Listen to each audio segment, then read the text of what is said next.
Hi കൂട്ടുകാരെ, അപ്പോൾ എല്ലാവർക്കും നമ്മുടെ പാരഡൈസിലേക്ക് സ്വാഗതം. അപ്പോൾ ഇവിടെയൊക്കെ 2 ദിവസം കൊണ്ട് മഴ കിട്ടണുണ്ട്. എന്ന് വെച്ചാൽ എപ്പോഴും മഴയല്ല, ഏകദേശം ഒരു രാവിലെ ഒരു മഴയുണ്ട്, രാത്രി ഒരു മഴയുണ്ട്, അങ്ങനെ വൈകിട്ടൊരു ചെറിയ മഴയുണ്ട്. അങ്ങനെ ഇവിടെ മഴയുണ്ട്.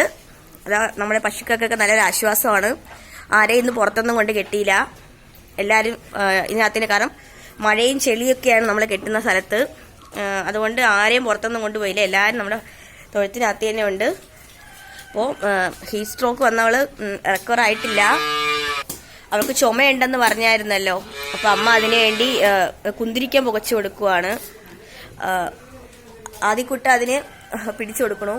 അപ്പോൾ അവൾക്ക് 2 മാസം ചെനയെന്ന് പറഞ്ഞായിരുന്നു. അപ്പോൾ ഇന്നലെ പരിശോധിച്ചപ്പോൾ ചെനയില്ല. ചെനയൊക്കെ പോയി ഹീറ്റ് സ്ട്രോക്ക് കാരണം. അങ്ങനെ ഈ മഴക്കാലമെങ്കിലും കന്നുകാലിക്കൊരു ആശ്വാസമാവട്ടെ. കാരണം ചൂട് കാരണം ഒരുപാട് അനുഭവിച്ചു. എല്ലാം കിതപ്പായിരുന്നു. പിന്നീട് ഒന്ന് പ്രസവിച്ച നമ്മുടെ ഒരു കന്നുകുട്ടി ചത്തുപോയി. ഇതാ ഇവിടെ ചെന പോയി. അമ്മയും ആദ്യക്കുട്ടിനും കൂടെ ആവി പിടിച്ചു കൊടുക്കണു. കുന്തിരിക്കും കാണിച്ചോടമ്മ. ലോബ്സ് ഇതിട്ടാണ് അമ്മ പിടിച്ചു കൊടുക്കണേ. അപ്പോൾ ഇതൊക്കെയാണ് നമ്മുടെ ഇപ്പോഴത്തെ 2 ദിവസം കൊണ്ടുള്ള വിശേഷങ്ങൾ. അപ്പോൾ അവിടെ എല്ലായിടത്തും മഴയാണോ? ഇപ്പോൾ എങ്ങനെയാണ് ക്ലൈമറ്റ് ഒക്കെ? ഇവിടെ ഇപ്പോൾ മഴ ആണ്. ഇപ്പോഴും അന്തരീക്ഷം നല്ല ഇരുണ്ട് കിടപ്പുണ്ട്. അടുത്തൊരു മഴയ്ക്കായുള്ള കാത്തിരിപ്പെന്നാ തോന്നണേ. അങ്ങനെ മഴ, ഇടിവെട്ടല്, മിന്നല്, നമ്മുടെ തൊഴുത്ത് എല്ലാം കൂടി രസം തന്നെയാണ്.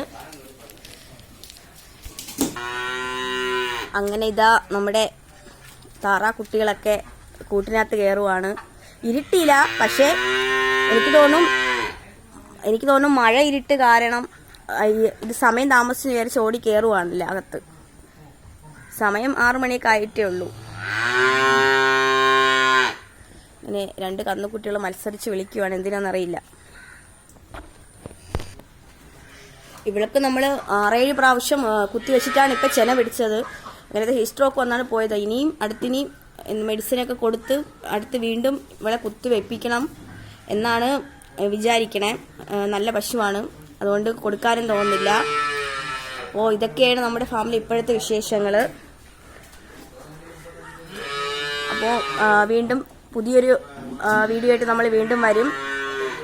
അപ്പോൾ നമ്മുടെ ഫാമിലി കാര്യങ്ങളൊക്കെ നിങ്ങൾക്ക് ഇനി അടുത്തൊരു വീഡിയോയിൽ കൂടെ എല്ലാവർക്കും കാണാം. അങ്ങനെ എല്ലാവർക്കും ബൈ.